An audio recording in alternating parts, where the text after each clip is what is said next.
there is something loose on this planet, is that what I want to say? Or behind reality, or something? We could call it the unconscious, but that might make you feel more comfortable with it than you should. But what this power can do is it can manipulate your mind. And what it has access to is the complete contents of your experience. It has more access than you do.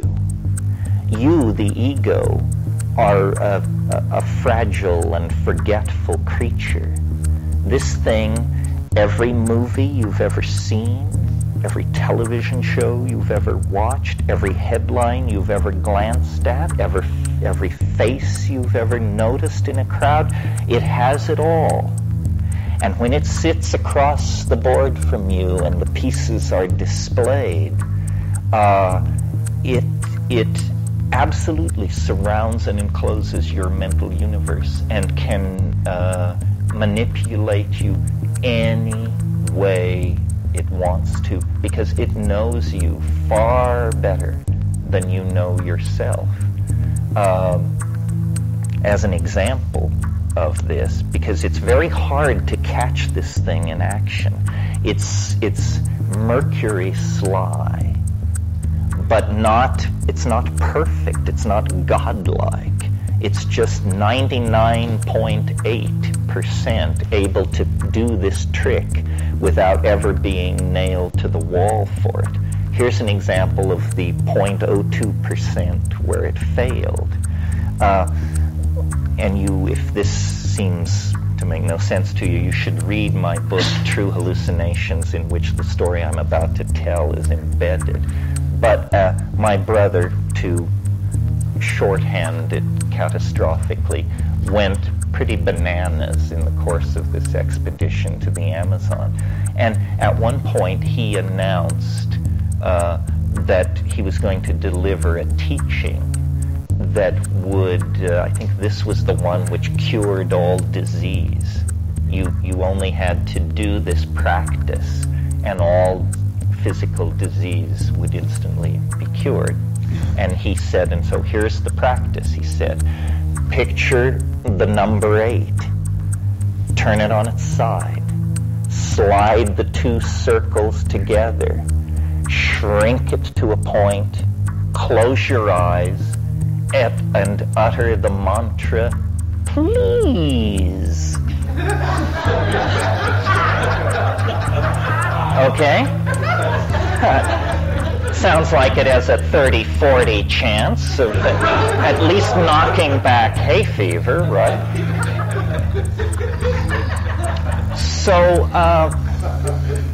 So this was at a point in this experience in the Amazon where he had been raving for days and days, and just everybody was exhausted and at their wits' end, but it was like a bolt of lightning to me, because I remembered that 3 months before I had been in Canada, having come from Japan, and was getting ready for this Amazon expedition. And one of the things that I thought I should take care of, since I'd been in Asia for a couple of years, was I needed a dental checkup. So I made an appointment with this Canadian dentist and went for this dental cleaning, and arrived to find a waiting room full of people, and settled down to a tall stack of tattered and incredibly tatty magazines, among which was the Journal of the Canadian Education Society, something like the Parent-Teacher magazine, but for Canada. And there was an article in there that said, this was 1971, shows you how things never change. There was an article about how computers will soon revolutionize elementary school teaching. And so, in desperation, I turned to this article. And here's this article. You can imagine what it was saying. But there was this little sidebar next to the article. And It said, the schools of the future will be nothing like we have known. Children will learn in completely different ways. And then it said, imagine little Susie sitting down in front of a computer screen, visualizing the number 8, turning it on its side, sliding the 2 circles over each other, and shrinking it to a point in order to command an arithmetic operation or something like that. And it was like, nailed. We know where this stuff is coming from. It's coming from our own minds. You know, he, if we want to blame my brother for this, had apparently a complete readout of all this detritus flowing around in my mind and could pick it up and use it at will to befuddle and confuse me and lead me deeper in. So when people say they have these encounters, the strangest thing about how we relate to the encounters is that we believe them. We take it at face value. If you told me, if you stopped me in the dining room this morning and told me that you had culminated an incredibly intense affair last night, I would not take that at face value. I would wonder at your motivation for revealing such an intimate detail of your life to someone you hardly know in the inappropriate venue of the Esalen dining room, and without us having previously discussed your erotic proclivities at all. I would say to myself, what a weird thing. Why is this guy telling me this? In other words, I would not take it at face value. These encounter things people take completely at face value, and yet they are the most suspect accounts any of us produce.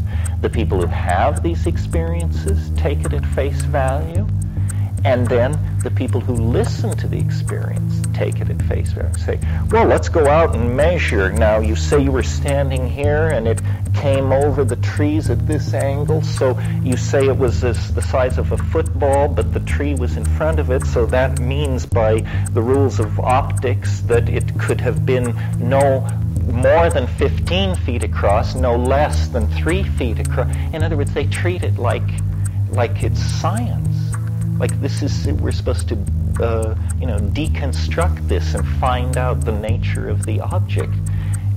You wouldn't subject a dream to that kind of analysis. That would be absurd. These things are like dreams. We are dreaming most of the time. The idea that there is a shared reality, the idea that you and I are living in the same universe, seeing the same things, walking on the same ground, is just a very high-level philosophical abstraction. It's very hard to prove it, or even to convince yourself that it's so. We live inside worlds constructed by our language, our history, our expectations. And when the unconscious, for some reason, becomes, as the Jungians say, activated, it moves into that world and it uses the entire stage of being to send messages back to you about reality.